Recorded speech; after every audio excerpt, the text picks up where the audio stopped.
All right, so I've been interested in seeing this model in hand and on feet since last year, I believe. And big shout out to Hibbett City Gear for sending this pair over and sponsoring this video. They're one of the longtime sponsors on my channel.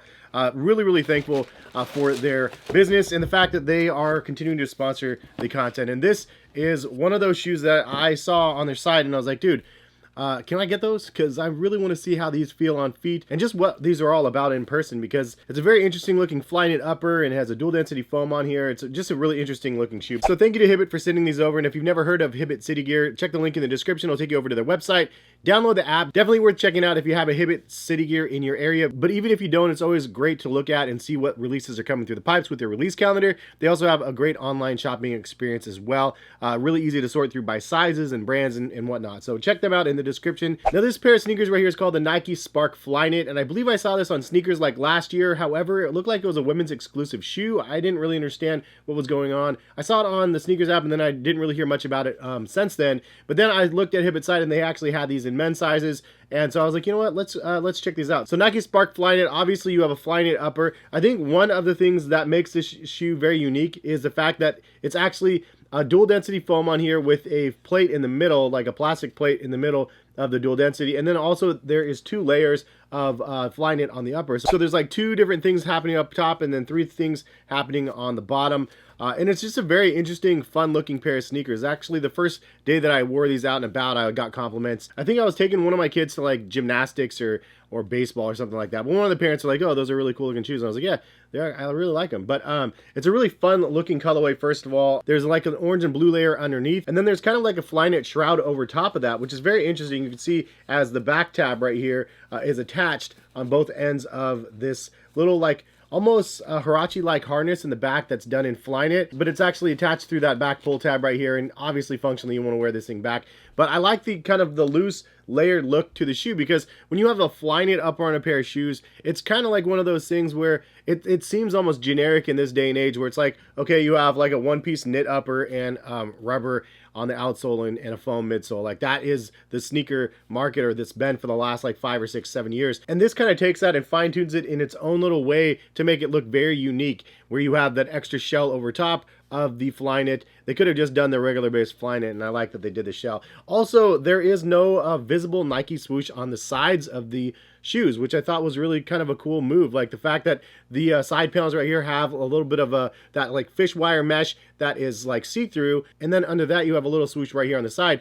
But there's not something that is like overpoweringly like Nike, which is honestly kind of refreshing. It's not like I'm ashamed of those logos by any means, but it's nice that it's a little bit more subdued on this pair. If you don't want the crazy branding everywhere, they do have branding, but it's just not like in your face. Like the key opportunity spots for branding, like the heel section right here, there's a little patch right here. You could easily put a swoosh there. There's nothing on the tongue either. Nothing on the side panels. However, you do have the embroidered Nike swoosh on the toe, and then obviously a little one underneath the window here, and then one on the foam midsole. There's not even any Nike branding on the outsole that I could see at first glance. So that's, I mean, really very minimal branding. So kudos to Nike for making a little bit of a change and doing something a little bit different like that. Now the Flyknit upper is pretty cool. You could see there is see-through sections of the Flyknit. It's almost like they have like 5 different knit patterns that they use to create this shell of the upper, which I really like. And then even the tongue and the sock-like liner is done in 2 different patterns. There's also a little bit of a split where the tongue comes together, so it's actually quite visible.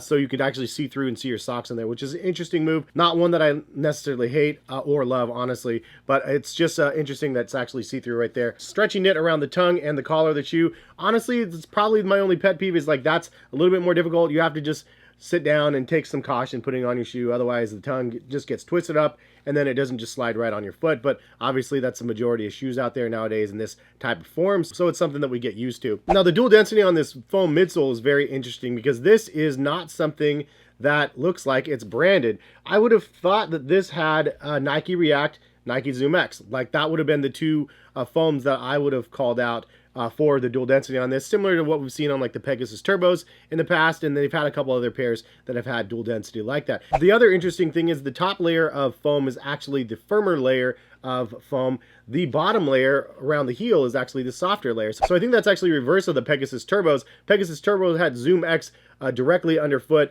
and then you had the React that's more durable on the outside of the shoe. So interesting that they didn't call out any of the branding on a Nike branded sneaker. And again, I feel like it's their sneaky little approach to the shoe. It looks like kind of an unbranded sneaker, kind of stealth mode, but you have a Nike shoe, and it doesn't have React or Zoom X in it. And I need to know what that midsole is. Another thing is, if you look at the midsole, there's lots of different sculpted elements to what they created. It's not just a simple foam stack on top of a foam stack sandwiched between a plastic plate. The plastic plate is placed in here in such a way where, yes, you could see it, and yes, it does protrude out the side a little bit right here, but nothing to the point where it's overextended and a liability to the person wearing the shoe or anybody around the person wearing the shoe.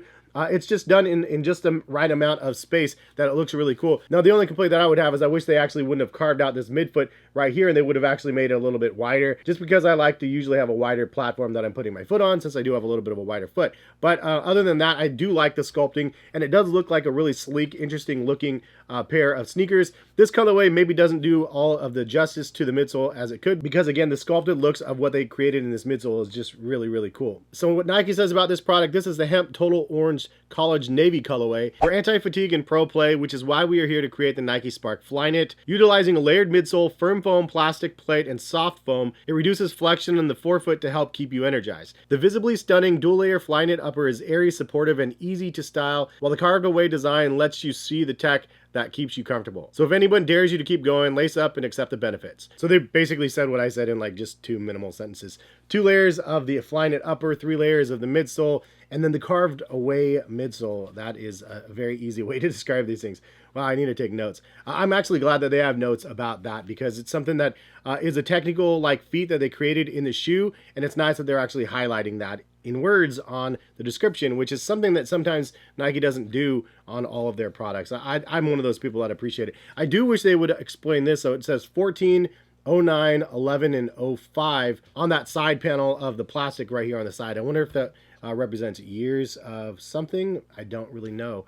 If you guys do know, leave a comment in the comment section, because I haven't seen an explanation for that. Anyway, back to the dual density foam midsoles. How comfortable is it? This bottom layer of foam is pretty nice. It honestly feels very similar to Nike React, at least in my hands, maybe Cushionlon or something like that. And then the upper layer feels a lot firmer. Definitely not something that I prefer, but honestly, on feet, it's not like you need the most craziest, softest, squishiest thing on feet. And in this day and age, I feel like we've evolved so far in that squishy, soft, crazy sensation on feet, kind of a little bit crazy. So if you want something really crazy, soft, and squishy on feet, the Invincible Run 3, look no further. I'll link it in the description as well. It's a great model. It's a great, comfortable pair of sneakers. This is a great looking pair of sneakers that has a very unique look to the shoe, and I like what they did with that. It doesn't have the craziest, softest feel on feet, but it's still really nice, really comfortable on feet, and something that I definitely like to be able to throw on and wear around, because it's just something where you don't have a break-in period. I mean, it's a sock-like shoe. You throw it on your feet. There's good cushioning in the midsole, and you take them off and your feet feel fine. They don't feel too sore from like too much firm cushioning, like